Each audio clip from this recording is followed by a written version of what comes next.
Bismillahirrahmanirrahim. Assalamualaikum warahmatullahi taala wabarakatuh. Alhamdulillah, bertemu lagi kita dalam siri syarahan Kitab Zakhirah Al-Musharrafah.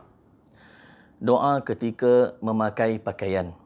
Ketika memakai pakaian, bacalah Alhamdulillahilladzi kasani hadza wa razaqanihi min ghairi haulin minni wala quwwatin. Segala puji bagi Allah yang memakaikan aku pakaian ini dan mengurniakannya kepadaku tanpa kekuatan dan keupayaanku. Maka ini adalah salah satu sunnah yang diajar oleh baginda Nabi SAW.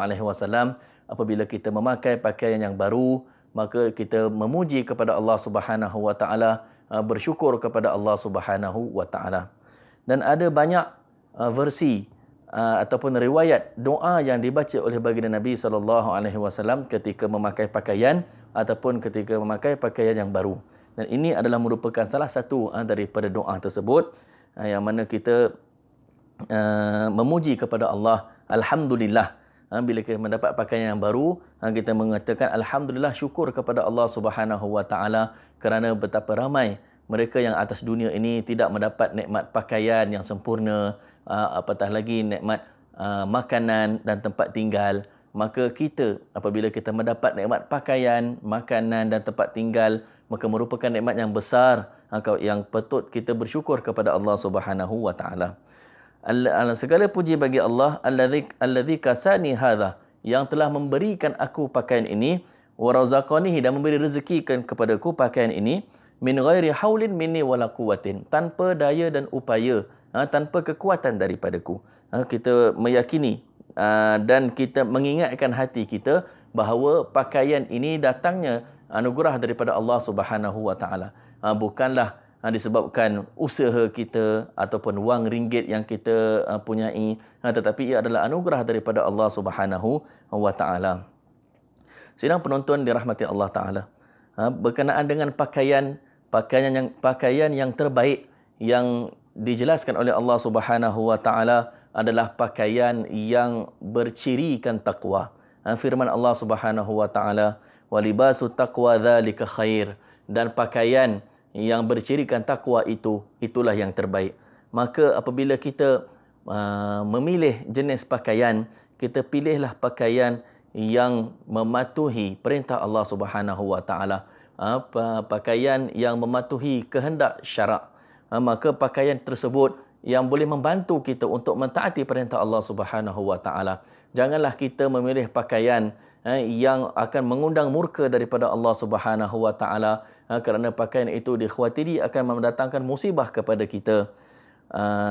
Seperti mana baginda Nabi SAW, suatu ketika baginda pernah melihat seorang lelaki yang solat dan pakaiannya, kain izarnya lebih daripada paras buku lali. Maka baginda tidak setuju perkara ini dan baginda telah perintahkan supaya lelaki ini mengulang solatnya semula, menunjukkan baginda Nabi SAW sangat mengambil berat tentang pakaian ini. Dan baginda Nabi SAW juga mengambil berat tentang kebersihan pakaian itu. Baginda Nabi SAW sentiasa memastikan pakaian baginda dalam keadaan bersih. Dan pernah sekali baginda Nabi SAW melihat seorang lelaki yang memakai pakaian yang kotor, maka baginda menzahirkan rasa tidak setuju. Baginda mengatakan, mengapa lelaki ini tidak membersihkan pakaiannya? Maka baginda Nabi SAW sangat menjaga kebersihan pakaian. Dan berkenaan dengan pakaian yang baru, baginda Nabi SAW juga sering mendapat hadiah pakaian-pakaian yang baru. Dan baginda Nabi SAW akan menerima hadiah tersebut, baginda akan memakai. Dan baginda Nabi SAW seorang yang tidak cerewet berkaitan dengan pakaian. Apa sahaja pakaian yang ada, baginda akan pakai. Sama ada pakaian itu cantik ataupun tidak cantik, pakaian itu baru ataupun pakaian itu lama, asalkan menutup aurat, asalkan menepati kehendak syarak, maka baginda Nabi SAW akan memakai pakaian itu tanpa rasa cerewet. Dan kebiasaan baginda Nabi SAW apabila mendapat hadiah pakaian yang baru, maka kebiasaannya baginda akan menghadiahkan pakaian yang lama kepada para sahabat yang lain. Maka itu selalu diamalkan oleh baginda Nabi SAW. Dan baginda Nabi SAW sangat menghargai pakaian itu. Kerana itu adalah hadiah anugerah daripada Allah maka baginda selalu memberi nama kepada pakaian-pakaian baginda. Bahkan bukan saja pakaian, segala peralatan baginda, kenderaan dan peralatan perang dan pakaian, semuanya baginda Nabi SAW akan menjaganya dengan penuh kasih sayang. Bahkan baginda akan memberi nama yang khusus kepada setiap pakaian itu, menunjukkan betapa baginda Nabi SAW menghargai segala nikmat pemberian daripada Allah Subhanahu wa taala.